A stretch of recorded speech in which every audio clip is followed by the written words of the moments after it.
Chapter 5, Dream 5, Imposter. Dream 5, Imposter. Cecil? Come on, man. Wake up. Can you hear us?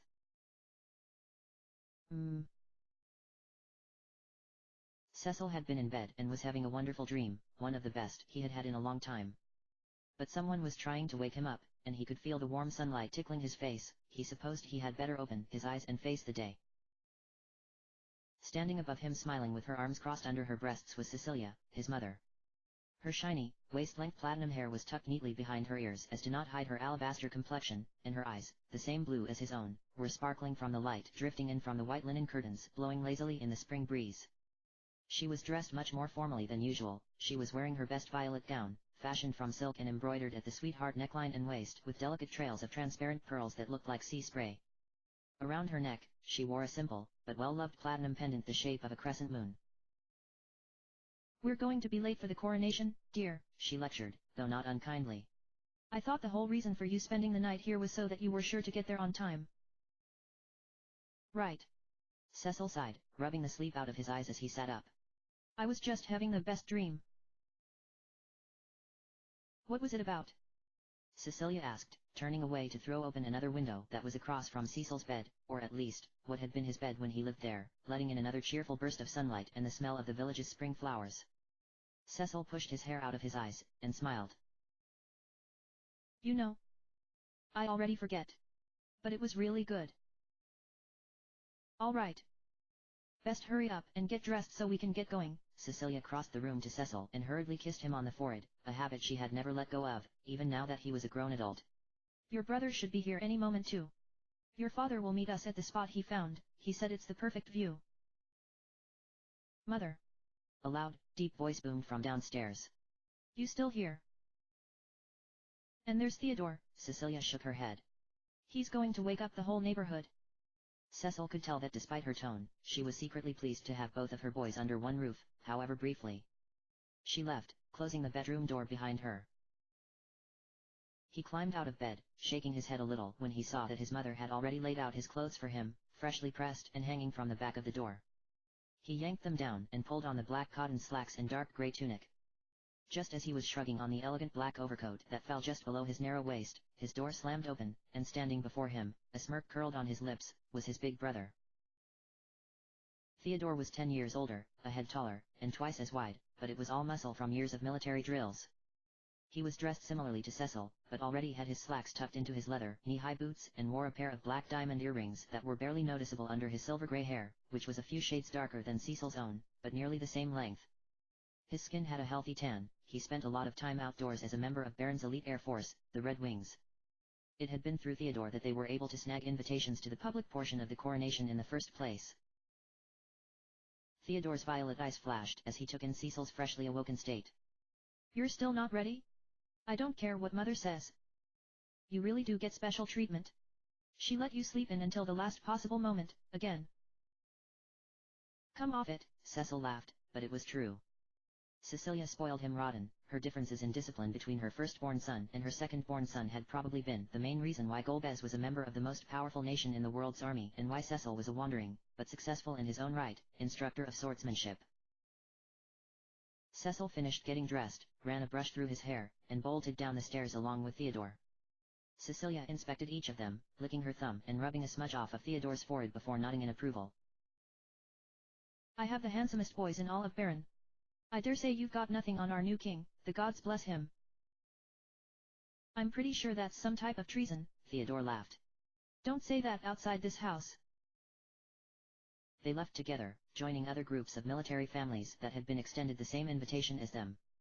They were approaching the promenade that led to Baron Castle, which was awash in freshly blossomed pink and white trees, as if the planet itself knew today was one of celebration. Cecil and Theodore's father, Cluya, was waving to them from underneath one such tree, his normally wild navy hair tied back into a respectable ponytail and his formerly chest-length beard neatly trimmed to his chin. Theodore had clearly gotten all of his features from their father, while Cecil was basically the male version of their mother. "This is a good spot," Cecilia said, giving Cluya a quick kiss on the side of his mouth. "How did you manage this?" "I offered one of the soldiers free magic lessons for his daughter. Cluya winked. He could get away with anything if he offered the secrets of the Lunarians as a prize. Only 15 minutes later, the promenade had become packed, and you could tell by the way the soldiers were double and triple checking the route that the newly crowned king and queen were about to arrive at any moment. Cecil pushed himself up on his toes, momentarily jealous of Theodore, who was undoubtedly the tallest man among the entire group of revelers. Cecilia and Cluya were leaning in toward each other, whispering something and not even paying attention. Even at their age, they would get lost in their own world. Cecil's palms were sweaty, and he felt a nervous twist in his stomach, although he wasn't sure why. It had been his idea to join his family for the coronation celebration. He didn't understand why he was suddenly feeling so anxious about it. It was going to be a 5-minute parade, and then it would be all over. It was the oddest feeling, like he had been split in two, and one half of him was watching it all in from the sky above, waiting for disaster to strike. As the doors to the castle slowly slid open, the crowd silenced their chatter. A tall, elegant man stepped out first, outfitted in emerald green dragon-scale armor that practically blinded Cecil in the sunlight. It glimmered so beautifully.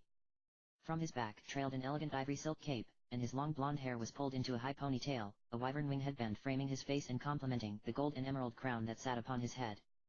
As his sky-blue eyes scanned the crowd, Cecil felt a chill when they seemed to fall directly on him. What? What's wrong with me? Cecil thought. Something doesn't feel right. Why do I feel like I know that man? Their new king was holding the hand of his bride, and as he led her out, Cecil felt like a sinkhole had opened up beneath him, eagerly awaiting to drag him to hell. It was Rosa, his Rosa, a living dream in a white taffeta wedding gown that sumptuously hugged her lithe frame with an angel wing motif pinned in her hair to match the king's dragon wings.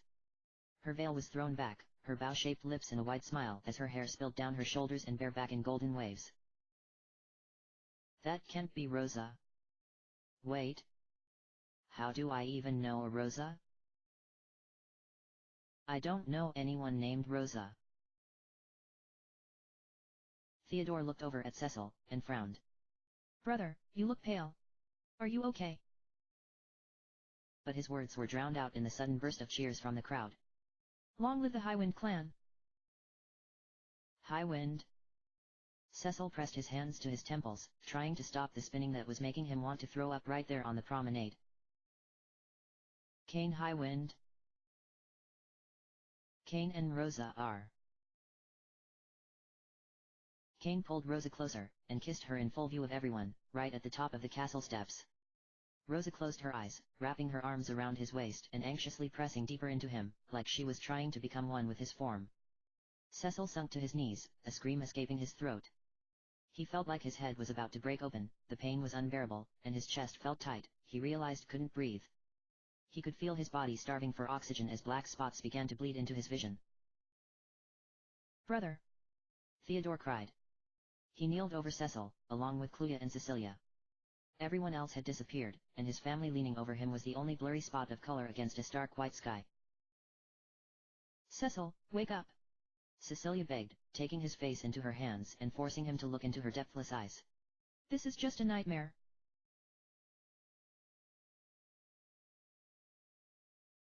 Cecil opened his eyes, and was surprised to feel tears trailing down his cheeks. Cecil! Porum gasped, throwing her arms around his neck and sobbing. Oh, thank the gods! You are such a jerk! Porum groaned, but he was clinging to Cecil's arm like he would never let go. Edge was kneeling before Cecil, his hair falling in his eyes and his cowl pulled down around his neck, his mouth set in a straight line. Cecil had never seen him look so serious, or dare he say worried, in his life. Edge. Cecil blinked. That light. It was you. It had been the last thing he could remember before waking up in Baron. Yeah, I fried that bastard with a blitz. Edge finally let himself laugh. And just in a nick of time too, it looks like. Did you really have to pass out before I made my big entrance?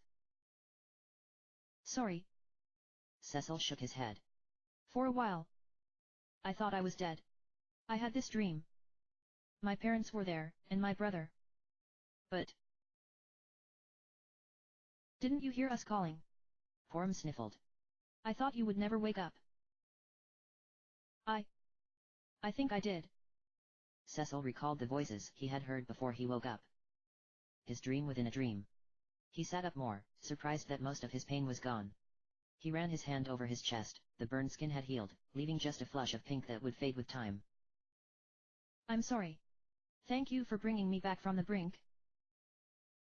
Edge stood up, stretching and cracking his neck. I should have known you would all be here. I would have come sooner. What do you mean? Cecil pulled himself to his feet, shaking off the clinging twins. Edge raised an eyebrow. It was just for a sec, but I saw this tower glowing with my own eyes, right after dreaming about it. Then it's true. Cecil shook his head. We saw it too. Yeah. I don't know who it could be, but someone is trying to get this thing running again. No way. Palm blanched. But without the crystals. And Rydia is. Porum faced the doors to the cannon room, which had been damaged in the fight with the final android. She's here, too. Edge asked quickly, and Cecil nodded. Yes, she's. But before he could finish, Edge withdrew Murasame and Masamune from the holsters on his back, and slashed them through the door in an X motion. The doors broke apart in 4 clean portions and collapsed inward, clattering to the floor. They rushed inside, but were shocked to find the room completely empty. There hadn't even been a sign of a struggle, despite the condition of the androids when they faced Cecil and the twins the first time. Rydia. Cecil called, and the twins dashed in, scouring for hiding places. Where'd she go now? Palm sighed. Well, we have to find her. Porum bit her lip. She could be in great danger. Edge put his hands on his hips, looking down at the floor. Damn it all. I was too late. Edge, do you know how we get out of here? Cecil asked. The other door on this floor is locked. Oh, I took care of that one too, Edge sighed, nodding toward the remains of the door they had just bust through. That was how I got here. But I was already upstairs. Do you think she... She told us that voices were calling her from above, Cecil frowned. She must have tried to follow them. Then let us double back, Edge said, already turning away from the cannon room. Let's hurry. They fled back down the walkway, and sure enough, the door that had been previously locked had met a painful fate thanks to Edge's blades. Stepping over the rubble, Edge led them through the maze of hallways, though this time, none of the stairways were guarded by monsters to hinder their progress. When they reached what had formerly been Dr. Lugai's lab, where they had been forced to destroy the madman that had turned himself into a monster, they spotted Rydia standing on the walkway that led to the tower's transporter.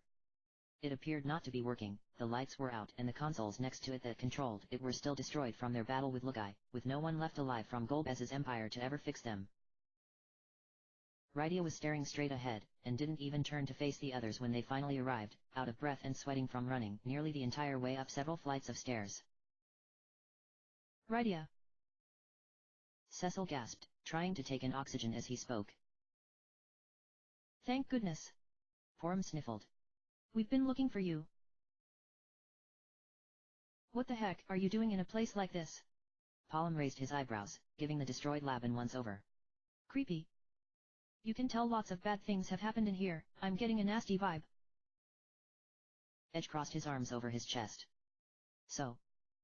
This had been the dark presence he had been feeling. He looked at Cecil, Palm, and Porum, who were staring at Rydia in utter confusion, wondering why she was ignoring them. I see. They have no idea. It is a good disguise, hey? Edge asked. Cecil looked at him, and that got Rydia's attention. She whirled around, her lips pressed together in a straight line and her eyes narrowed angrily. What? Cecil cried. Edge shrugged, raising his eyebrows and nodding toward the girl. But I'm not fooled that easily. That's not Rydia. How could that be? Porum glanced at Rydia, her staff rattling in her shaking hands. Why couldn't Palm or I sense it? Then who is this chick? Palm demanded. He was thinking the same thing as his sister. How the hell had she gotten one past them? Is it true? Cecil looked down, ashamed. How could he have possibly not figured it out, when so much had been wrong from the start? He had been completely blindsided. So it was you that made the monsters go berserk in the sealed cave? That's why there was no evidence that anyone else had been with you. She cut a glance at Cecil and crossed her arms over her chest, mimicking Edge, but said nothing. Come on, you cheap knockoff, give us some answers. Edge demanded. Rydia growled and suddenly sprinted past Cecil, throwing herself on top of Edge and wrapping her hands around his neck.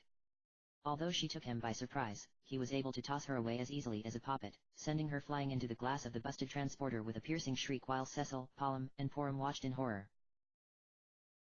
Rydia, or the girl they had thought was Rydia, picked herself up from the floor and swiped at the blood that was dripping from a fresh gash in her cheek. Raising her hands in the air, the glowing orbs from the 4 eidolons she had acquired appeared before her, spinning around her in a blinding loop of light and creating a protective barrier. Remove all obstacles, she hissed, and the first of the 4 orbs sprung free from the spinning lights, exploding in storm of snow and ice before the party. Shiva. We have to fight the eidolons, Porum cried. They think she's their master. Cecil frowned. If we don't defeat them, they'll kill us for sure. They don't recognize us. Shiva hopped from one foot to another in an elegant dance, preparing to launch her ice storm. Porum cast haste on her brother, and Palom summoned a Firaga spell, the flames converging around Shiva as she tried to leap away desperately, shrieking when her fan caught on fire. Just as the snow around her had started to form an obscuring barrier, the flames exploded, forcing the ice dancer to her knees. Her screams filled the chamber as the fire melted her flesh away, and Cecil had to close his eyes until there was nothing left of her but a puddle and rising steam. The false Rydia stomped her foot and thrust her hand out, sending another orb into battle. An elderly god in baggy blue and grey robes appeared, his golden beard curled down to his feet and a massive ruby staff in his hand that was as tall as he, Ramu. Smashing his staff to the floor, the room turned dark and erupted into rolling thunder, lightning strikes raining upon the party. Cecil shouted for the others to gather near him, and he raised his shield in an attempt to divert the lighting and absorb it. The twins dove underneath and clung to his legs, while Edge dodged the lightning on his own, his natural speed outmatching even a thunder god's magic. He dashed behind the girl, whom he knew the lightning would not touch, vaulting off of her shoulders before she could even turn around and launching himself into a mid-air somersault. His katanas withdrawn, he slammed them into Rama's back, sinking them down to the hilt as the blades burst through the front of his chest, his eyes wide and white from shock. The lightning subsided, and Ramu disappeared in a burst of green crystal bubbles, the darkness of the storm clearing from the room. Edge tumbled forward without the leverage of the old man's body, but launched himself into a backflip to join Cecil and the others across from their assailant. She sneered, but without hesitation, sent out another minion. This time it was Ifrit, a fire djinn with deep green skin, ivory horns that sprouted from all over his flesh, and spiky purple hair. He let out a roar, and crouched down, a purple and red aura beginning to envelope his body. His signature attack was to wrap himself in flames and charge his enemies, crushing any that he did not manage to burn to death. I don't think so, Palom smirked, firing off a Blizzaga spell before Ifrit could even launch himself off the floor. Massive icicles materialized beneath him, and when Palom snapped his fingers, they expanded to twice their size, puncturing Ifrit all over and lifting his battered body from the ground. With a third snap, Palom shattered the icicles into hundreds of ice crystals, and Ifrit disappeared in a blur of sparkling dust. I will end you, the false Rydia said calmly, and released her last orb of light. Springing forth was Titan, a bronze colossus that Cecil was unfortunately all too familiar with. He was the same eidolon that had caused a massive earthquake in Mist when Rydia had accidentally summoned him as a child, mutating the entire topography of the Misty Valley and sealing Mist Village off from the rest of the world permanently. Porum, Cecil called over his shoulder. Do you know float? Yes, Porum cried. One moment. She closed her eyes, thrusting her staff in the air and chanting the spell. Translucent angel wings fastened themselves to each party member's back, lifting them nearly a foot off the ground. Titan slammed his fist into the floor, splitting the glass open and creating a massive sinkhole only inches from where they had been standing. Had they been on the ground, the tremors would have knocked them right in. Confused that his prey had not fallen, Titan slammed his other fist into the floor, ripping open yet another crevice. The sinkhole now completely collapsed in on itself, and Cecil could see the rubble and glass pouring down onto the floor below from which they had just climbed up from. They are flying, you idiot. The girl hissed, and Titan looked back at her, scratching his head. Cecil took advantage of the opening, and leapt forward, raising his sword in the air and bringing it down across Titan's chest. Titan wailed and lunged as the blood gushed out of his wound, grabbing Cecil's foot before he could dash away. Damn it! Cecil cried, writhing in Titan's grip. Titan swung Cecil in the air by his leg, aiming to slam him into the crevice he had opened up in the jagged and broken glass below. Cecil slammed his eyes shut, his stomach twisting itself into knots as he was whipped through the air. Cecil! Porum screamed. A piercing whistle shot past Cecil's ear, and he was suddenly flung away as Titan roared and reached for his face with both hands, trying to pry out the Fuma shuriken Edge had launched into his eyes with perfect aim. The angel wings on Cecil's back righted his balance, and instead of falling, he floated back down to the others, his head spinning from the trip. Miraculously, he had kept hold of his sword his entire time in the air. Bio! Palom chanted, and green, sticky ooze climbed up Titan's body, seeping into his wounds and eating away at his strength. Titan tried to fling the ooze off in sticky handfuls, but quickly became overwhelmed and weakened, crashing to the floor on his face and going still. Disgusted, the imposter waved her hand, and Titan disappeared in a burst of green crystal bubbles. The light barrier around her body was gone now, and she was vulnerable.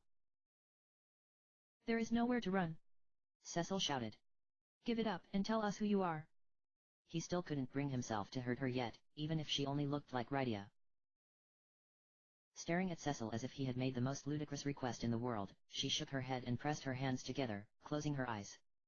Her hair blowing in the wind, she began to glow with a yellow aura, and more of the green crystal bubbles began to form around her, orbiting her like a sun. She shouldn't have any more eidolons, Porum cried. What is she doing now? Her question was answered shortly. A powerful blast of wind ripped through the room, and the sound of beating wings reverberated in their ears. Sinking to the battlefield from the skies above was the All-Father of the Eidolons himself, Bahamut. A fierce wyvern the color of deep space and undoubtedly also the strongest of the Eidolons, he was able to incinerate entire villages with a single breath of his aptly named Mega Flare. Even the real Rydia hadn't been able to defeat him using conventional combat methods with her friends. She had only been able to strike a covenant with the All-Father when she cleverly turned his own power against him using reflect magic. Porum. Cecil knelt beside the poor child, who was shaking in her boots as she stared at the dragon coming closer and closer. We need you to cast reflect. Porum was white as a sheet, and stuttering. Cecil frowned, grasping her shoulders. Snap out of it. The impostor giggled and pointed toward Cecil and Porum. Take care of those obstacles first. They think they're clever.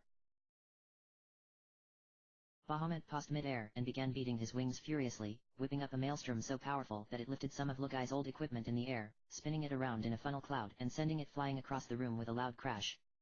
Even with float, Bahamut's wings were too powerful, and Cecil, Edge, Palom and Porum were thrown backwards into the wall behind them, sliding to the floor in a heap as the shattered glass they slammed into showered them. Ugh! Cecil gasped, feeling several shards lodged into his back. When he dared to move, they just dug themselves in deeper in his flesh. She's even more powerful than the real one, Edge moaned, lifting his head from the floor, his arms sliced to ribbons. Watch it! Guys! Palom reached up, pointing to the glowing ball of energy that had begun to form in Bahamut's open maw. Porum.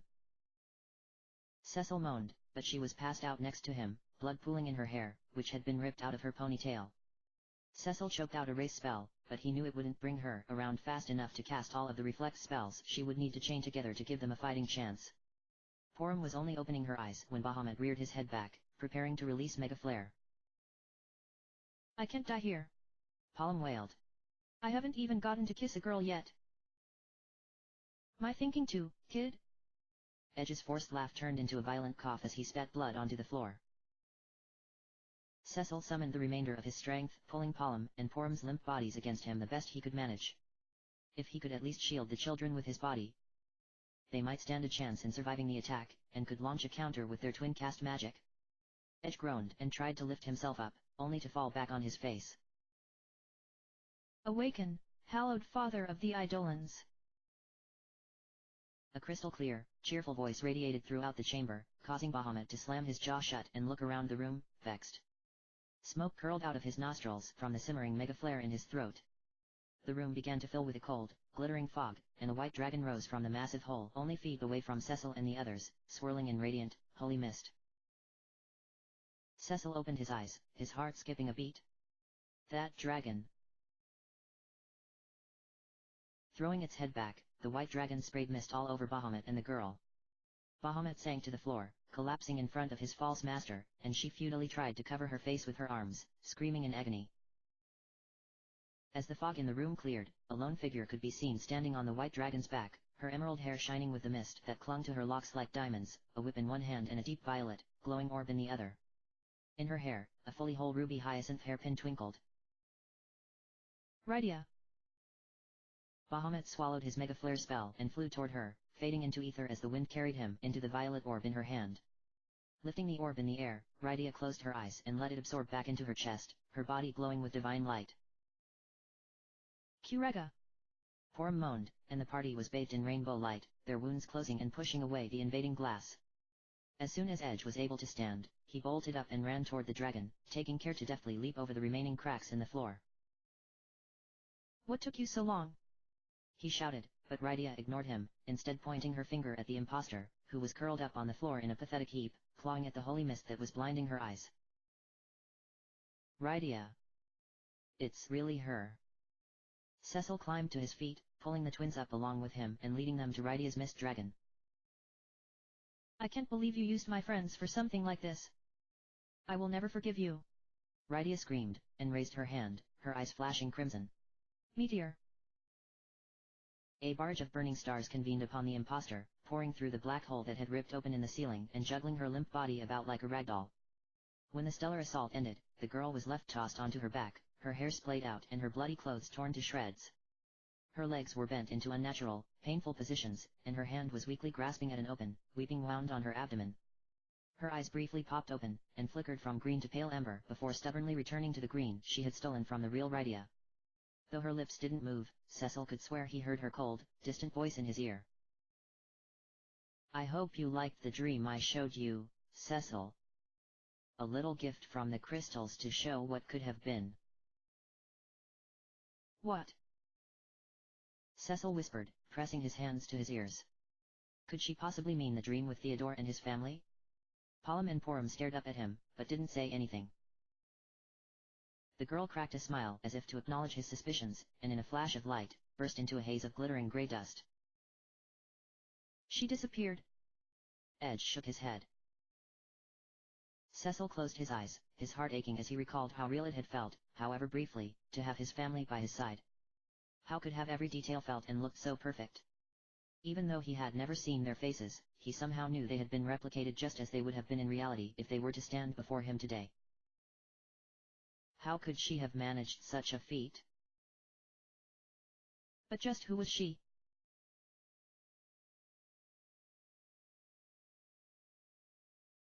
In an empty crystal chamber in the upper spire of the Tower of Babel, the mysterious girl climbed one of the 8 daisies, pausing as she stood at the ledge where the crystal would have rested, if one had been here.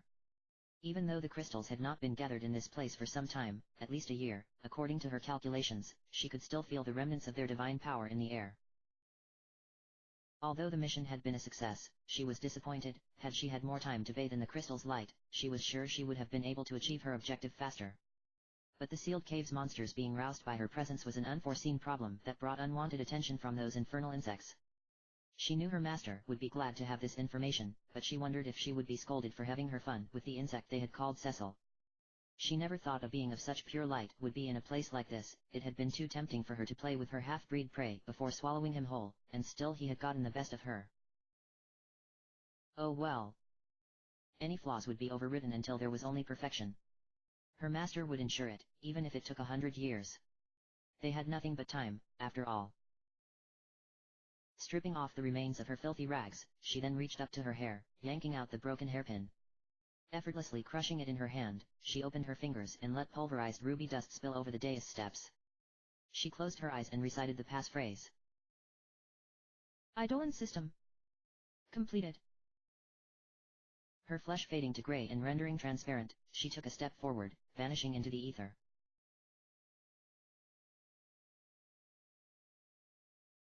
Cecil. Cecil's eyes fluttered open at the sound of his name. He had retreated into the Falcon's Hold after he, the twins, Edge and Rydia had escaped the Tower of Babel, and had intended to rest until they had reached the surface. However, sleep wouldn't come. The adrenaline from the battle with Rydia's doppelganger was still rushing through his veins, and his mind was alit with questions. The five of them barely spoke as they made their way back to the ship. Cecil assumed that they had all been as stunned as he at what had just transpired. Sid had started to ask what was going on when Cecil boarded, but all Cecil could do was shake his head, and Sid took the hint. He didn't even attempt to sass Edge, which was usually one of Sid's favorite hobbies. And that had been when Cecil excused himself. He needed to process what had happened before he could even think about debriefing with the others. But now Rydia, was standing in the doorway, staring at him with worried eyes. Cecil gestured for her to come in, and she crossed the room to the bunk he had taken, sitting next to him. As he met her gaze, he was once again distraught that he hadn't seen through the imposter's disguise earlier. It all seemed so obvious to him now, even the way Rydia's head tilted inquisitively when she looked at him now was so distinctive. I just wanted to check up on you, Rydia said. Sid and the others are worried, but I told them it might be best if only one of us came down. Thanks, Cecil sighed. I'm still experiencing a bit of a sensory overload. This has been one of the most vexing 36 hours of my life. Even weirder than when we first met. Rydia smiled a little, and Cecil couldn't help but smile back. I guess that was pretty bad too. It might be a tie. She crossed her legs, leaning her cheek against her hand. Yeah. It was pretty odd for me as well, seeing someone who could be my twin trying to murder my friends. I guess I went a little overboard with the meteor spell. You saved our lives. Cecil shook his head, amazed at how effortlessly Rydia had slung one of the most powerful black magic spells like it was nothing. The girl couldn't even bring herself to cast a fire spell last year when they first met. She had become even more powerful in the time they had been apart, frighteningly so. She wouldn't have answered any of our questions anyway, even if you hadn't finished her off. I just can't believe she managed to trick us all, except Edge. Edge? Rydia raised her eyebrows. Cecil didn't pick up on the sudden lift in her tone. What do you mean? It had just been the twins, Sid, Luca, and me up until we reached the tower, Cecil said. We only ran into Edge shortly before confronting your imposter. As soon as he laid eyes on her, he announced she was a fake. That's when she went berserk and attacked us with the Eidolons. He blew her cover. Rydia bit down on her lip, not liking the way her heart had suddenly started hammering in her chest. I'm such a fool. Cecil buried his head in his hands. I still can't see what's right in front of my face. I guess some things never change. Rydia reached up, gently resting her small, white hand over his. I can sense that perhaps there is more to this than just our false friend. Do you want to talk about it? Cecil slid his hands down, and Rydia could see his eyes were rimmed with tears. I've been living in the past. Trying to change the unchangeable. This entire journey, all I was able to think about was what had happened to us a year ago, and not what was happening right now. It clouded my judgment. For a while, I even suspected that it could have been Kane behind the incident in the sealed cave. Before we left for Damsion, Rosa asked me what we would do if Kane never came home, and I just shut down. The thought of her mourning the loss of her friend because of me just drives me to change all the more, but I can't do anything about it. It's an endless cycle of agony. Cecil. Rydia shook her head.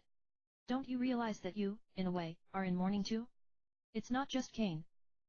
I know it was hard for you when Golbez decided not to return with us to our planet. Even if you still don't entirely forgive him for what he did, he was still your brother, and now you wonder when or if you'll ever be able to rectify that relationship. But maybe before you consider what it means to forgive either of them, you forgive yourself first. She squeezed his hand. Being a paladin doesn't mean you'll never have darkness in your heart again. But it's surely proof that you're capable of overcoming that darkness, again, and again, and again. And Rosa, Edge, and I will always be by your side if you should need aid. Cecil lifted his head and looked at his young, but so very wise friend, one of the most important people in his life who had taught him what it truly meant to forgive after the unspeakable acts he had taken against her people, and he knew that every word she spoke was true. Rydia's impostor had known nothing, she had merely been a false prophet. She hadn't brought any revelations to light with her teasing dreams, just crippling doubt and fear, meant only to weaken him. Thank you, Rydia. Your words comfort me greatly, as always.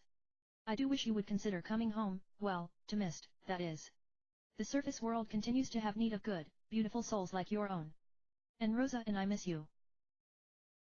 Rydia blushed slightly, and turned away. She still wasn't sure how she felt about ever coming back to Mist. She had still not yet shed the mantle of anguish and heartache that the agony of the war had laid upon her, but knowing that at least one person wanted her around made her want to take it under advisement. Rydia stood up, extending her hand. We'll be to the surface soon. Where should we tell Sid to head next? Cecil took her hand, and let her haul him away from the bed. Let's go to Fabul, I want to check on Rosa.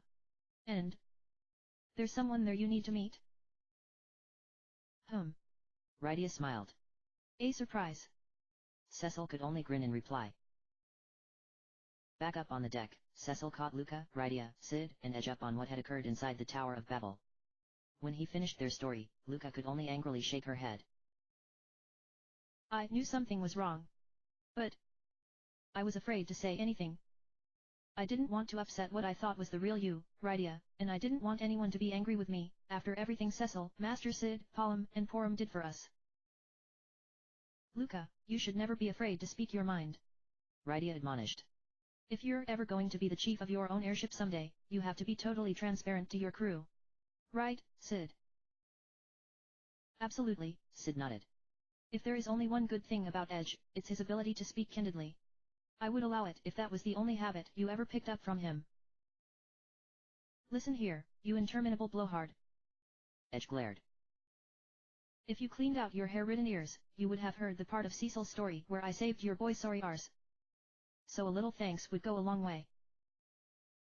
Sid glared back, clenching his fist as smoke rose out of his ears.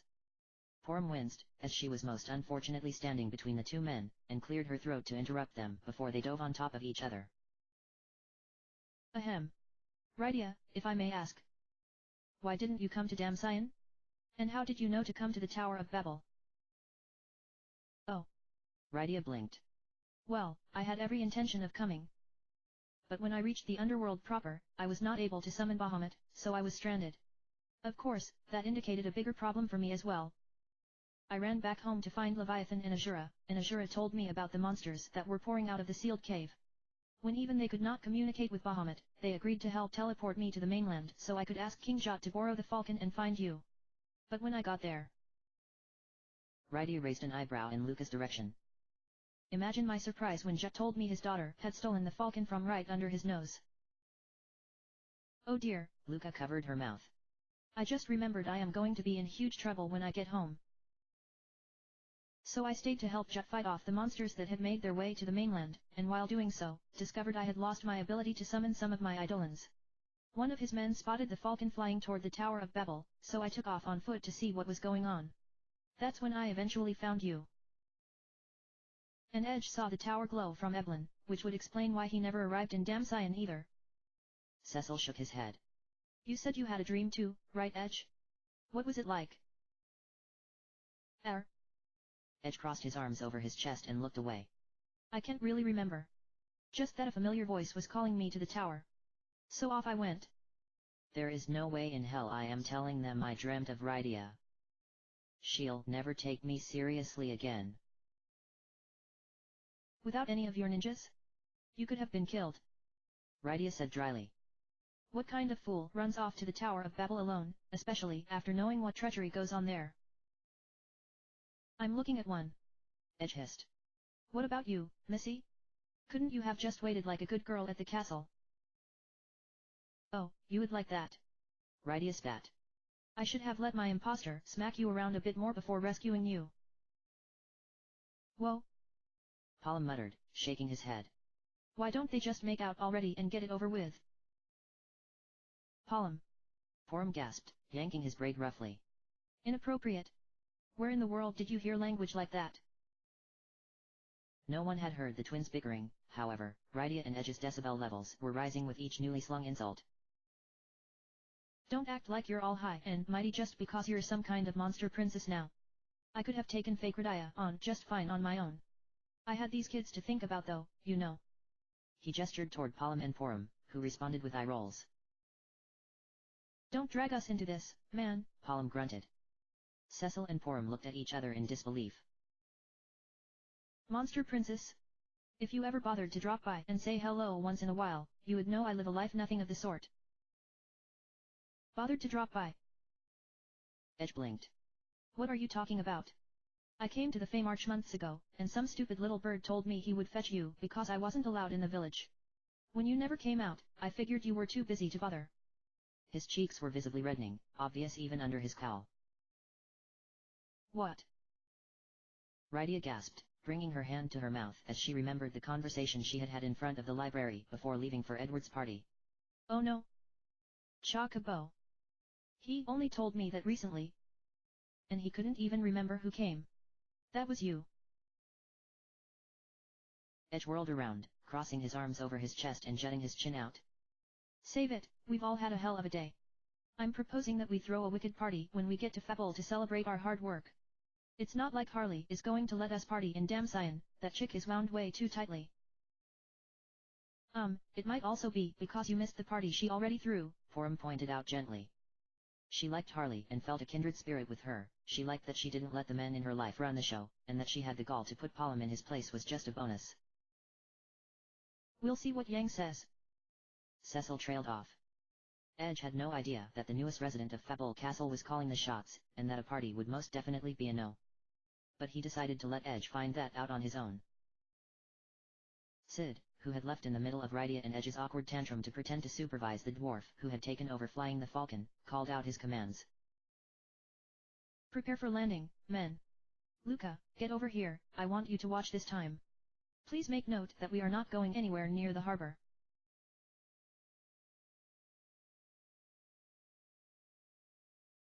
Cecil was surprised to see that it was Yang himself who arrived at Fable's drawbridge to greet them.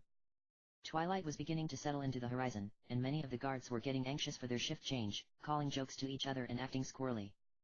But as soon as Yang strode up to the gates, they all snapped to attention, wiping their smiles from their faces. It made Cecil laugh. He wondered if the Baronian guards acted the same way around him. They never would have taken him seriously before he became king. My friends, you're back. Yang exclaimed. And Rydia and Edge, too. This is a pleasant surprise. Yang. Rydia cried, throwing her arms around him.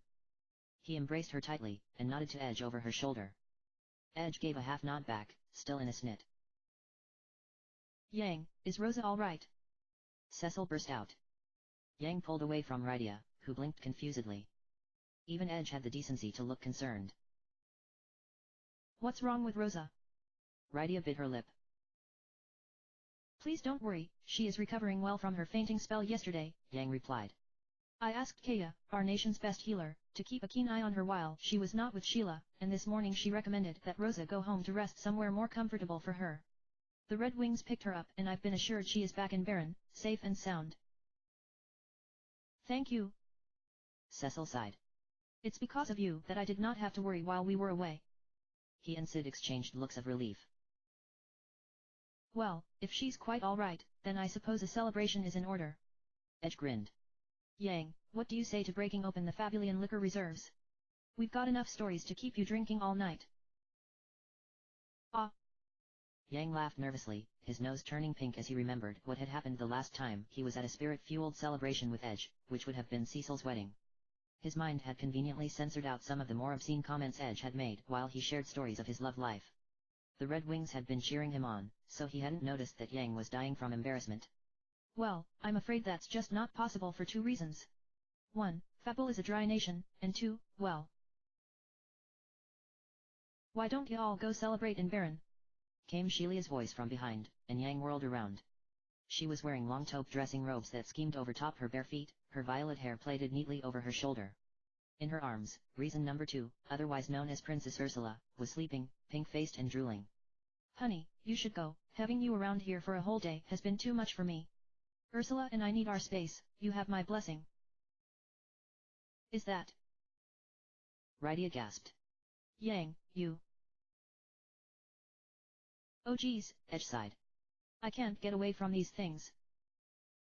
Sheila snarled, and Edge quickly cleared his throat. I mean, congratulations. Honestly. That's my official statement as King of Eblin. Don't quit your day job, darlin', Sheila sighed. Rydia fawned all over Princess Ursula and Luca, and the twins joined in too, taking turns holding her. Even Palom was gentle, and maybe even a little in awe at the tiny girl in his arms. Sid, Cecil, Edge, and Yang looked at each other. So, party at Cecil's place? Edge asked hopefully. Sid narrowed his eyes. Boy, why are you so anxious to not return home? Well. Edge laughed, scratching his head. I might have lied about where I was going, and surely people have figured out by now that I did not actually make it to Damcyan. I figure I better let them cool off before heading back, you know. That explains it, Cecil smiled, shaking his head. Seneschal is going to be calling for your head. But I really do think we should talk about what happened, Edge added, his tone just slightly more serious. If you think about it that way, it's just a work thing. We have to tell the others what we saw in the Tower of Babel so they can keep an eye out, just in case. I suppose I am no longer welcome in my own home. Yang glanced back at Sheila, who was laughing while Porum gave Ursula gentle raspberries on her stomach. We have to go to Damcyan anyway to pick up the Enterprise, Sid mused. We could pick up Edward along the way. He deserves a do-over anyway, since we kind of ditched his party early. All right, Cecil threw up his hands. As long as we keep it contained to the throne room. Edge is right, we should share what we know. Yang nodded. I could tell by the looks on your faces when you arrived that you had been through quite a trial. I'm anxious to learn how I can help. Yes. Edge cheered, pumping his fist. Come on, kids. I'm going to show you how we celebrate in Eblin. Oh no, Rydia muttered, not being able to help but overhear Edge's plans. Well, I suppose I'd better go with them. Sheila, please let me know when you need a babysitter. Of course dear, Sheila smiled. Go on with yourself, and have a wonderful night. You all look like you need it.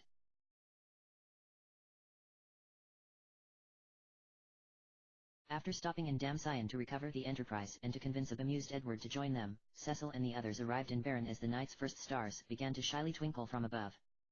Leaving Sid to get the others to the throne room so they could get settled, Cecil raced to the western tower where his bedchamber was situated, hoping Rosa was there since there had only been a few guards to greet them, with none of them claiming to see the Queen since her arrival home earlier that morning. The door to the bedchamber was ajar, revealing a pale spill of candlelight in the hall. Cecil quietly pushed the door open the rest of the way, and saw Rosa sitting up in the middle of their bed, dressed in a pink lace-cropped bodice with her hair lifted in a high ponytail, exposing the white curve of her shoulders. She was inattentively playing with a petite orb of cure magic that she was crafting between cupped hands, the light just bright enough to illuminate her flushed cheeks. When Cecil's shadow fell over her, she looked up, surprised, the magic dissipating in her hands and leaving only the wall sconce's flickering candlelight to fill the room. The window next to the bed was wide open, letting in the mercifully cool night air. Cecil, she gasped. You're home. I thought I heard some commotion outside, but... He crossed the room, nearly knocking her into the headboard as he climbed into the bed and threw his arms around her. She returned the embrace, closing her eyes as she pressed her lips to his hair. When he pulled away, she moved over a few inches in the bed to make room, quietly watching him settle in next to her. His hair was a tangled mess and smelled like smoke and the igneous rocks of the underworld, and she could see that part of his chest plate had gone missing, exposing torn clothing underneath and a flash of pale pink skin. The rest of his armor was scratched to hell, like he had been in a battle with a razor blade. He caught her staring, and smiled slightly. I'm all right. And so is everyone else. Thank goodness. Rosa's lip quivered, and Cecil leaned in, taking her face in his hands as he trailed his lips down her forehead, nose, and mouth, murmuring. I was most worried about you. Please rest easy. I want you well again. She looked up at him, pressing her forehead to his. But I am well, Cecil. He blinked, his hand absent-mindedly twisting a lock of her hair around his fingers. Then what? She sighed happily in reply, pulling his hand out of her hair and tugging his glove off, letting it drop to the floor. Taking hold of his hand again, she guided it under the sheets that had pooled in her lap. His eyes followed in confusion, watching as she pressed his palm into her bare abdomen and held it there. He looked up at her, feeling a blush crawl up his cheeks at how warm and soft her skin felt. Even after all this time, he still couldn't believe only he knew what all of her felt like. What is this about? Cecil couldn't resist tracing his thumb over her belly button, and Rosa smiled brightly, the light of the lone candle in the room reflecting back at him as brilliantly as one of the planet's crystals. It had been the happiest he had seen her look in months, he realized with a pang of sadness, something else he had quietly accepted as their new normal. I'm about 2 months along, Rosa said softly. Right as we start the new year, we'll be welcoming a son or daughter. She squeezed his hand tightly. You're going to be a father, Cecil. Can you believe it? Cecil was dumbfounded, all he could hear in his mind was radio static. He stared at his hand on Rosa's stomach for what felt like hours, and then looked back up at her eyes, and then down to his hand once more. The entire time, the hopeful smile never left her lips. His voice shook as the weight of her declaration finally began to sink deep into his heart, pushing out the fear and apprehension he had been carrying within him since they had come home from the moon. I'm going to be a father. And Rosa? She's going to be their mother. The mother of my child. The mother to our kingdom's legacy. We've been given the chance to have the kind of family neither of us had. You're sure? Right. He whispered. It had been the first thing he could choke out. This whole time we thought you were sick. You've been exhibiting some fairly common pregnancy symptoms, according to Queen Sheila's midwife. Rosa couldn't help but laugh. It certainly wasn't the first thing on my mind though, not with everything else that has been going on. It's not like we've been trying. But we haven't not been trying. Cecil blushed, and they laughed together. This is surreal. Are you happy? Rosa tilted her head. Cecil nodded fervently, bringing his other hand to her abdomen and fanning his fingers over her skin. I'm terrified too, Cecil thought. But... oh gods, I am so happy. Our child isn't here, Cecil breathed. His heart was beating so fast that he could barely catch his breath. I never dreamed I'd come home to news like this. Does anyone else know? Rosa shook her head. Just the midwife. She said she would be willing to travel to Baron when the time comes for the little one's debut, if we wanted. We'll do whatever you want, Cecil murmured, lowering himself to his hands and knees and brushing his lips over her stomach. Whatever you need in the coming months, it's yours. Rosa sighed dreamily and sank back against the pillows, closing her eyes. I think we can talk about that later. She ran her fingers through his hair encouragingly, and felt a shiver run up her spine as her started to move his lips higher, toward the fringe of her bodice. Crash. Edge, you idiot. Sid's unmistakable snarl echoed as if he were standing right below them. Ha ha ha ha. Sorry about that. The laughter faded away. Cecil stopped and lifted his head, and Rosa's eyes snapped open, both of them looking out the open window at the same time. Did you bring company? Rosa asked, and Cecil laughed nervously. Actually, everyone is here. Edge thought it might be a good idea to talk about what happened today. I told them to stay in the throne room though. Rosa raised her eyebrows, and Cecil reluctantly sat up straight, pushing his hair from his eyes sheepishly. Maybe we can continue our conversation later. I think that's a good idea. Rosa smiled, shaking her head.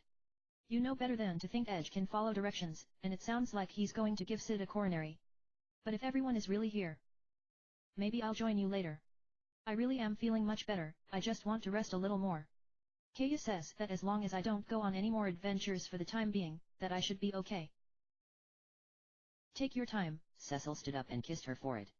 I'm sure they're going to be here all night. But what should I tell them when I go back down? Everyone's going to be asking how you are. Rosa gazed out the window again, entranced by the moon rising over Barren Village, a sliver of shadow indicating it had entered its waning cycle once again. Tell them the truth. Cecil crossed his arms over his chest. Are you sure? I'm positive, I don't want anyone to worry about me. It's gotten kind of exhausting, having people look upon me with pity. She turned back to Cecil, and he was stunned to see that her eyes were glistening with tears, but still, she was smiling. Actually, it's quite perfect this way. I want all of them to be part of our child's life, so I want them to find out at the same time as you and I. When I think of it that way, it means everything up until this point has happened the way it was supposed to, don't you think? Cecil watched as a tear escaped and slid down her cheek, disappearing as she flicked it away with swipe of her finger. She sighed wearily, and draped a hand over her stomach, the band of her ring shining against the pale stretch of skin peeking out from the sheets. He knew at that moment that they were both thinking about the one person missing from downstairs who should have been reveling in their joy along with them. Rosa. How could I ever have thought that you would turn away from me, when you ache as much as I? We're two sides of the same heart. I realize that now, more than ever. Maybe this isn't the life we imagined after the war, but it's the life we were meant to have for right now. And together, you and I can build the future of our dreams, one that our child can look forward to. You're right, Cecil nodded. The only fate I will ever rally against is one where you are not by my side. I will never let it come to pass, Rosa said softly, closing her eyes. Within moments, her breathing had steadied, indicating she was asleep. Cecil left the bedchamber quietly and blew out the candle nestled in the wall sconce next to the door, plunging the room in darkness save for the path of moonlight trailing from the heavens above.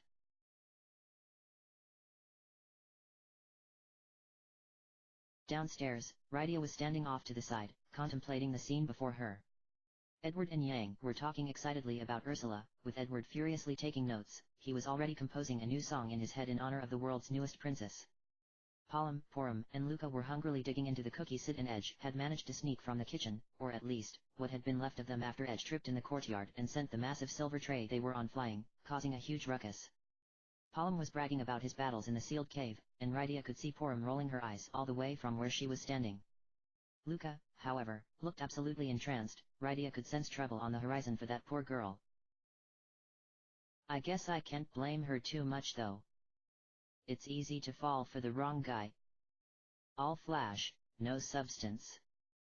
When she's older, someone will have to explain it all to her. I guess it will have to be me. The thought of King Ja talking about boys with Luca nearly sent Rydia into a laughing fit. It was never going to happen. Sid was coming and going with more food. He had banned Edge from helping anymore and had told him to stay in the throne room, or else he would have the Baronian guard arrest him. Edge was sulking on Cecil's throne, his legs draped over the arm, nursing a bottle of champagne he had lifted from the kitchen prior to his banning. As Rydia watched him, she could feel her feet involuntarily shuffling forward, and before she knew it, she was at his side. Edge looked up at her, and offered her the bottle.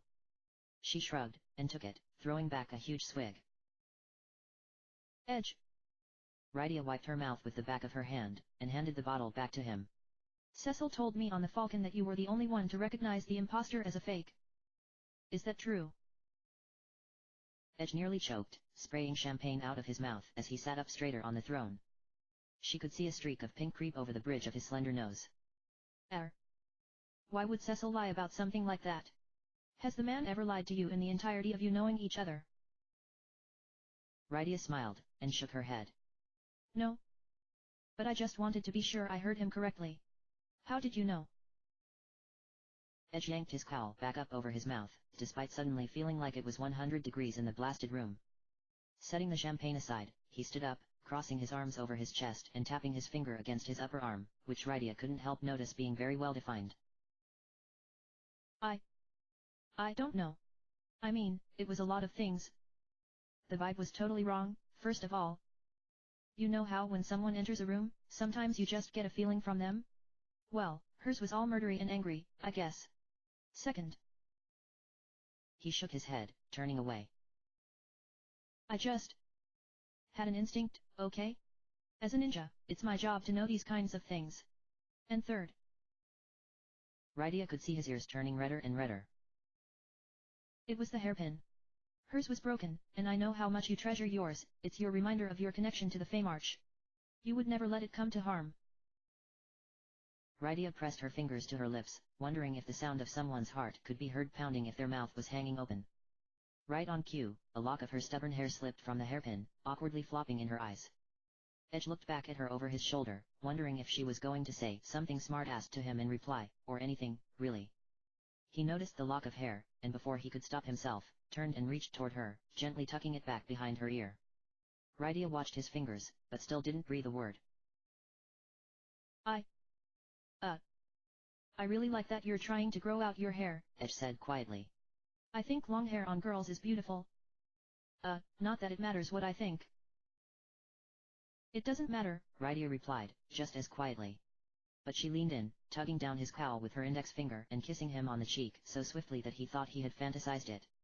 But thanks for knowing who I really am. She released the cowl, and it sprung back up over his cheek. Rydia, come try one of these cookies. Luca cried. They're divine.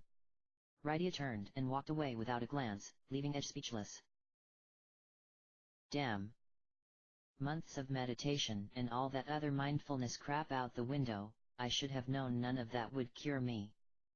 Rydia, what would have happened if you had come to see me in the Fame Arch that day? I don't have many regrets in this life. But not knowing that is one of the top 3. The throne room doors opened behind them, and Cecil appeared, a partial smile on his lips as his crystal eyes swept the room. Sid turned away from a plate he was laying out, and scampered over to him. So how is she? Is Rosa feeling better? Cecil paused, suddenly realizing that he had no idea how to tell them. He had practically floated back to the throne room, and hadn't had a thought in his brain the entire trip. Well, she... Cecil trailed off. Cecil? Yang frowned. He prayed it wasn't bad news. He felt like Kale would have disclosed to him as Rosa's caretaker if something was wrong, but she hadn't elaborated on why she had wanted Rosa sent home, either. She had just given the order, and he obeyed. The room fell silent, and Cecil realized that 8 pairs of eyes were scrutinizing him deeply. He blushed, running his fingers through his hair. She's fine. And in about 7 months, we'll be welcoming a new arrival of our own. There were gasps and cheers, and Cecil suddenly found himself surrounded by his friends, everyone talking at once and several hands slapping his back excitedly. You serious? Edge cried. Sid looked like he was going to pass out. Congratulations, Cecil. Rydia squealed. Where's Rosa? When can I see her? Oh, it has been one miracle after another. Luca sniffled, throwing her arms around Cecil's waist. So that means... Cecil's gonna be a dad, too. Palm blinked. I hope your kid is cooler than you. Ursula has some hope, but... You'll have to start thinking of names. Porum giggled, while simultaneously giving Palm a smack in the back of the head for his insolence. Cecil rested his hands on his hips, pressing his lips together in thought. Names? One name immediately rose to top of mind, and he was sure Rosa would agree. Cecilia for sure, if the baby's a girl. But for a boy, that was going to take some thought.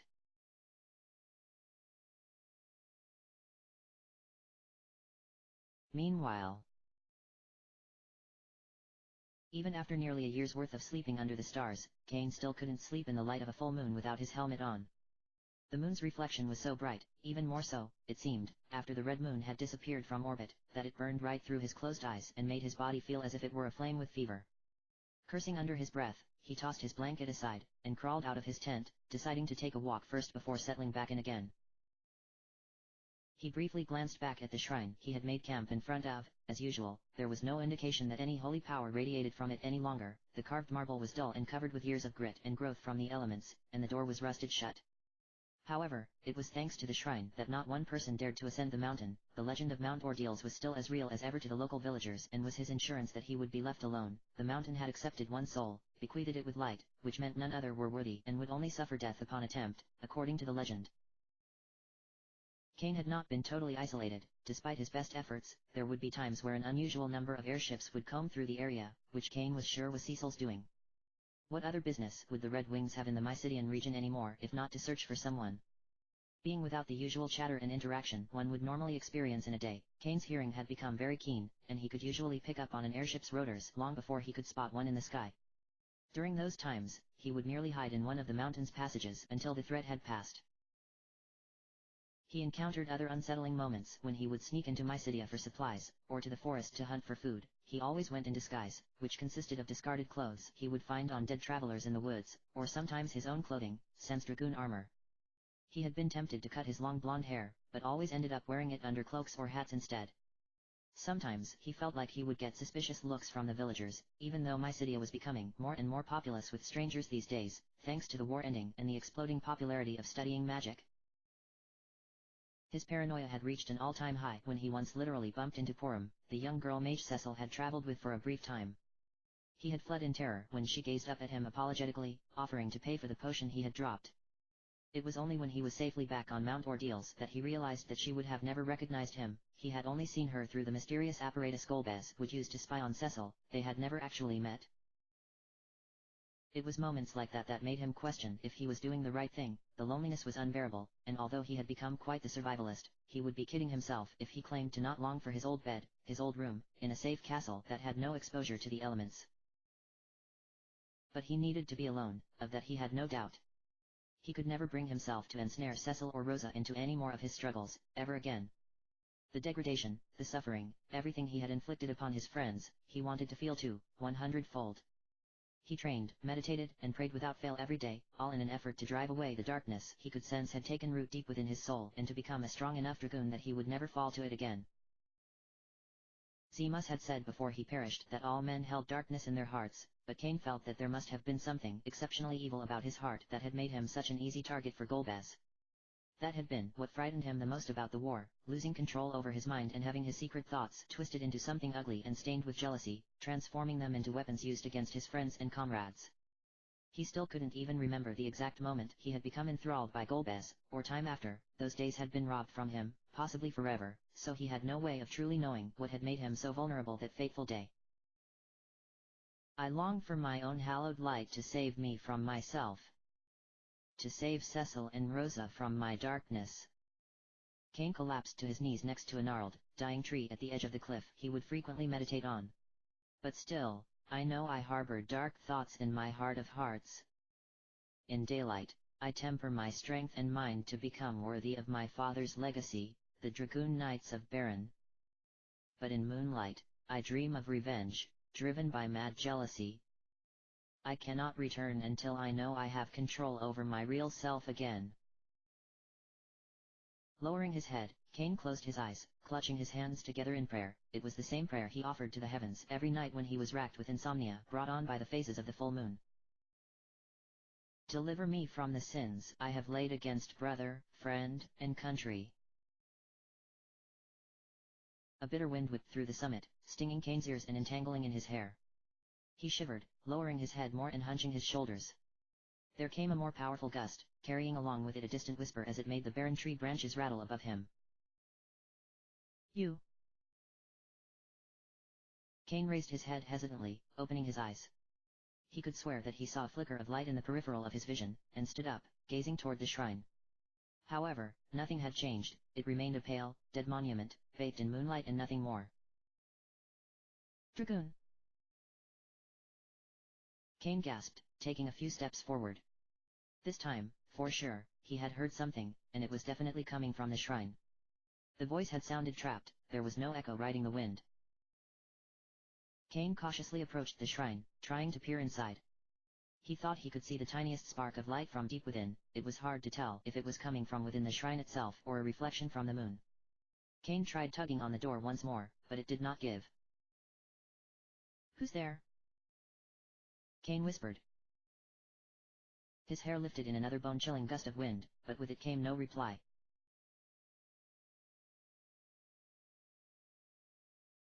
Continued in Final Fantasy IV, The After Years.